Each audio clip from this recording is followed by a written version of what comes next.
¿Vamos a seguir utilizando diagnósticos en psicología? En este episodio reflexionamos sobre el tema y hacia dónde va la práctica clínica. Psicólogos en el mundo real, un podcast de psicología para psicólogos con los pies en la tierra. Si recién te recibiste de la carrera de psicología y no sabes por dónde empezar, tenés muchos miedos y dudas sobre cómo es la práctica y cómo vas a desarrollarte como psicólogo, este podcast es para vos. Soy el licenciado Nicolás Piragine y te invito a descubrir una forma práctica y concreta de pensar a la psicología. Para no perderte ninguna novedad y recibir nuestro contenido exclusivo, te invito a suscribirte al newsletter. Si no sabes por dónde empezar a estudiar psicología científica y basada en evidencia, te recuerdo que tenemos un ebook gratuito y súper completo que te ayudará a empezar en forma eficaz y ordenada. Encontrarás los links a estos recursos en el episodio. Sin más preámbulos, comenzamos el episodio de hoy. Bienvenidos al episodio número 62 de Psicólogos en el Mundo Real.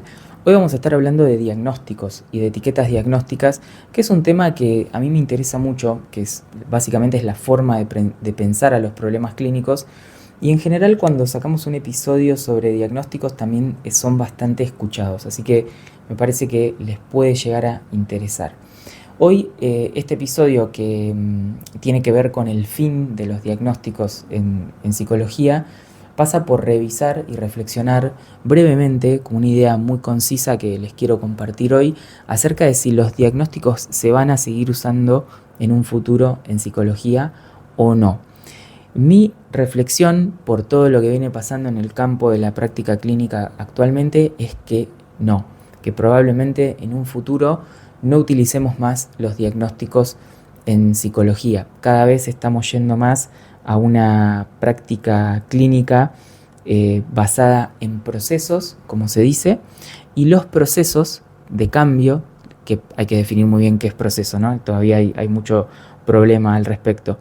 Pero los procesos de cambio no son diagnósticos, son procesos de cambio clínico, procesos de cambio conductual, si estamos desde la perspectiva conductual, como queramos llamarlo, hay que definirlo bien, pero son procesos problemáticos o procesos que no son problemáticos. Básicamente hay ciertas formas de cosas que hacemos para vivir que son buenas y hay otras cosas que hacemos cuando vivimos que son malas, como vimos en episodios anteriores. Cuando nuestra conducta está bajo control aversivo y estamos muy evitativos, si bien eso nos alivia un montón a corto plazo, nos trae ciertos problemas. Bueno, eso no tiene ningún diagnóstico, no hace falta ponerle ningún nombre porque conducta evitativa, evitación experiencial, como le queramos llamar, es un proceso que cuando aparece en la vida de una persona, la evitación o el control aversivo, la conducta bajo control aversivo, empieza a haber ciertos problemas a mediano o largo plazo. Y es difícil salir de ese bucle que queda en el que queda la conducta. Listo, así de sencillo lo podemos explicar, lo vemos en la clínica que ocurre y eso es lo que tenemos que ayudar a modificar. No hace falta, a mi entender por lo menos, y es la reflexión que les quiero compartir hoy, complicarnos la vida con mucho más. Cuando identificamos un proceso tan concreto y tan claro como ese.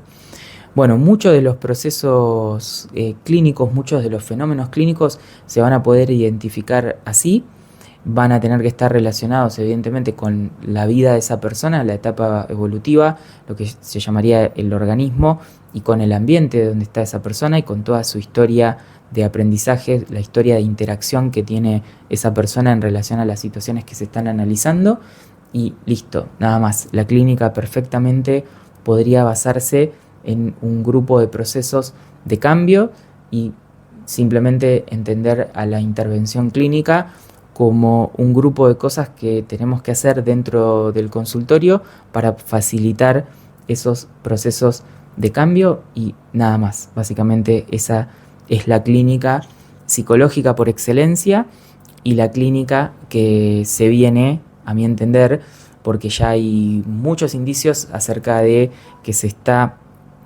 desarrollando investigación de manera individualizada no solo investigación por estadística o investigación de grupos, como normalmente tenemos acostumbrados en las terapias con apoyo empírico, sino que se están haciendo, principalmente los grupos de investigación de Stephen Hayes y otros están persiguiendo esta línea de poder ver exactamente al individuo y a los problemas que subyacen a una persona en particular, y desde ahí poder identificar también los procesos generales que podrían estar involucrados en muchos problemas clínicos, ¿no?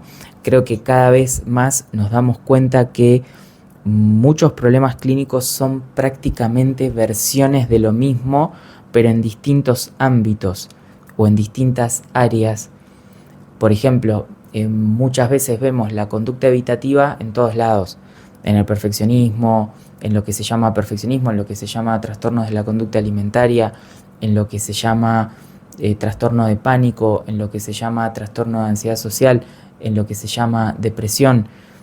Vemos el proceso de la conducta bajo control aversivo en un montón de lugares, que es la función esencial de la conducta. Que después la queramos llamar con distintos nombres porque tal vez no tenemos tanto la perspectiva funcional, le vamos poniendo como distintos nombres a las distintas cosas que vemos, es una cosa, pero el que ve la función ahí se da cuenta que está viendo lo mismo, o que la conducta de la persona tiene la misma finalidad, persigue el mismo objetivo, que es aliviarse de un sentimiento negativo, de un estado negativo que está teniendo, y que simplemente lo ejecuta en distintos ámbitos, en distintas áreas, y que los clínicos, en su desconocimiento de la perspectiva funcional, porque muchos de ellos no eran psicólogos, o los psiquiatras, en una clínica más bien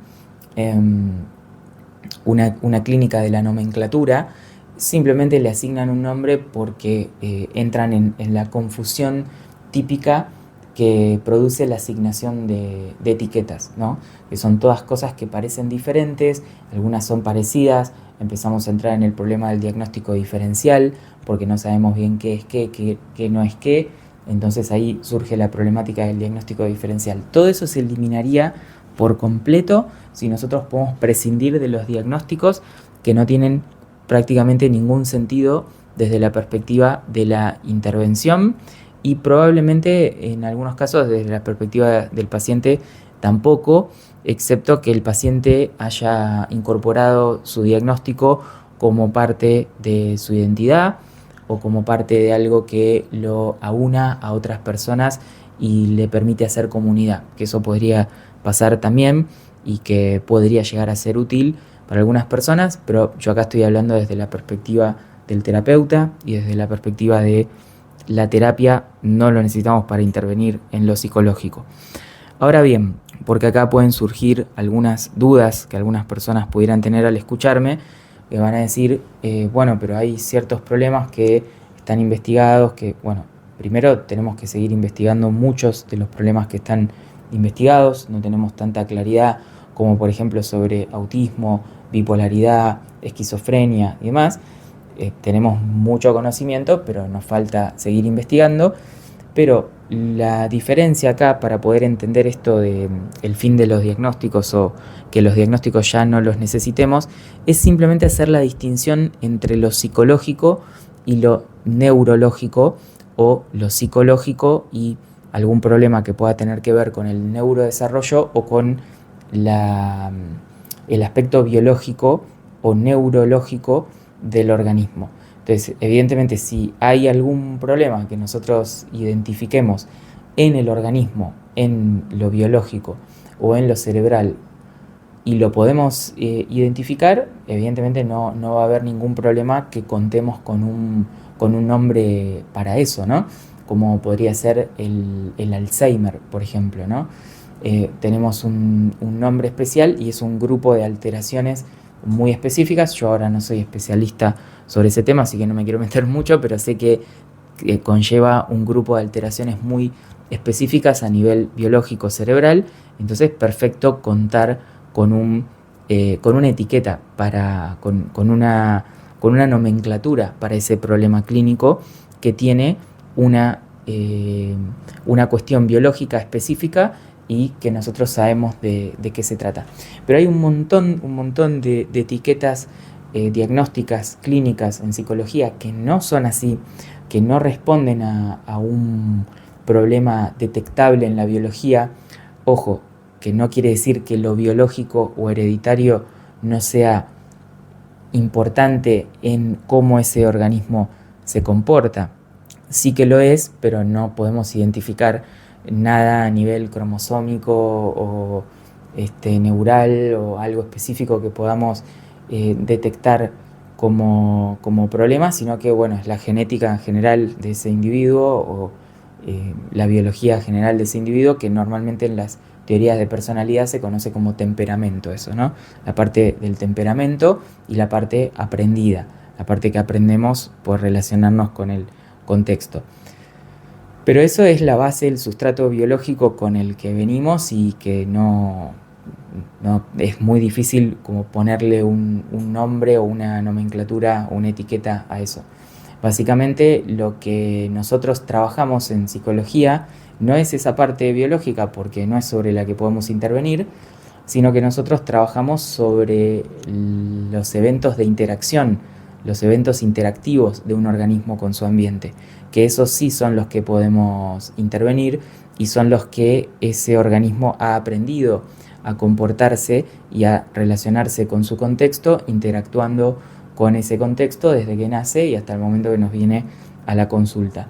Y todo ese grupo de cosas que el organismo hizo mientras interactuó con el ambiente y hace actualmente para mantener ciertos problemas, no son cosas que tengan que ver con la biología. Si bien necesitamos biología para que haya conducta, pero esos eventos interactivos son los que son propios del estudio del psicólogo y no requieren una nomenclatura, porque son procesos interactivos, no son cosas que necesitemos ponerles una etiqueta, porque no lo son, no son eso. O sea, no tienen esa característica. Entonces, por eso muchos de los problemas clínicos, cuando son etiquetados como una cosa que la persona tiene, nos perdemos la parte interactiva de todo este tema. Muchas veces los clínicos no lo ven y les damos etiquetas a cosas que tal vez no deberían tenerlo. Entonces, como les decía, lo psicológico, y lo vengo diciendo desde el episodio número 2, y lo venimos charlando mucho, es una interacción del organismo con su ambiente. Nosotros estudiamos la característica y naturaleza de esa interacción y es ahí donde se dirige la intervención. No se dirige a etiquetas, si bien la costumbre médica, psiquiátrica, clínica, hay palabras que ya están en la cultura, van a ser muy difíciles de erradicar. La verdad es que podríamos prescindir de muchas de esas palabras y simplemente quedarnos con los procesos y los malestares, o por el contrario, cuando la persona está bien, quedarnos con el bienestar que tiene o con el malestar que tiene de hacer ciertas cosas y nosotros entender esos procesos de cambio y nada más. Eso probablemente sea una en la manera en la que yo veo que la clínica va a ser la clínica del futuro, la intervención del futuro si se quiere, un grupo de procesos basados en evidencia, sin ningún tipo de etiqueta, ni de modelo, ni de autor de referencia, ni de líder, ni de nada, porque no tiene ningún sentido. No tenemos que responder ni a ningún líder, autor de moda del momento, ni a ningún modelo de moda, ni nada. Simplemente, como siempre digo, es un grupo de procesos que tenemos que entender cómo funcionan y dominarlos después en la clínica para ayudar a los pacientes a cambiar y nada más. Así que bueno, gente, espero que les haya gustado este episodio sobre la reflexión sobre las etiquetas diagnósticas en psicología. Cuidado, no me lo comparen con diagnósticos neurológicos o del neurodesarrollo, que es otra cosa. Estamos hablando en psicología. Y que les aporte para poder reflexionar sobre estos temas. Nos estamos viendo y escuchando la próxima semana. Chau, chau.